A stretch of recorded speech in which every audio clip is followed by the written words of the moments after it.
people have also to know the categories of land we have here.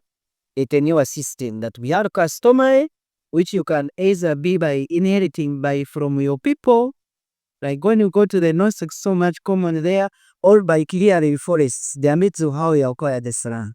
Then we have lease tenure system that you actually leased this land, paid to the other person, and agreed to a certain period, and things you're used on that land, which goes not exceeding to 99 years. But when it comes to public land, it's normally a period of 40 years.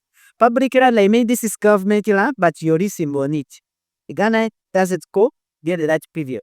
Then we have the minor land. This is the land under the Kabaka. If you all recall, where you hear people owning Medivanja and Soto. Then we have what we call freehold tenure system.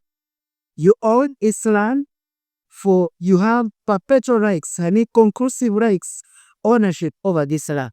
That actually when you're passing it or selling it to this other person, it is very much clear now.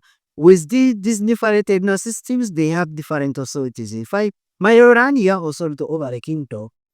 Also of Uganda, you find that Yasha has talked about it, he paid a usul.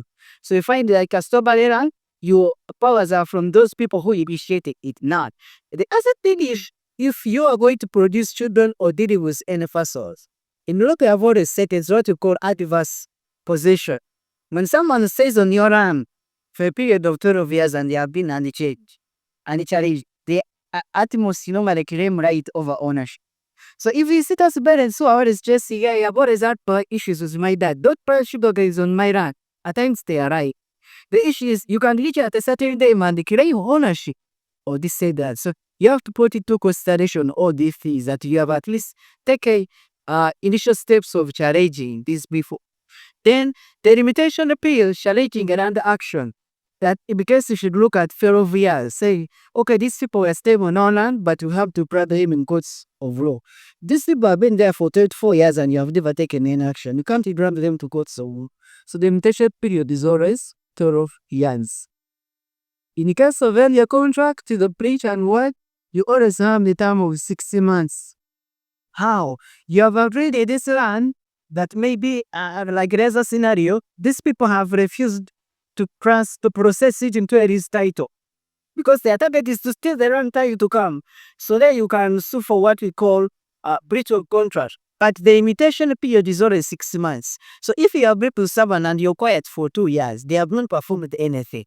You need to raise a point of action to take against them. If you have been quiet and you know you agreed upon this, ready to pay rent road, the tenant, when it comes to a contract. Because even an agreement for rent road and tenant is referred to as a contract. So that's some things more I wanted to add in that. Thank you so much.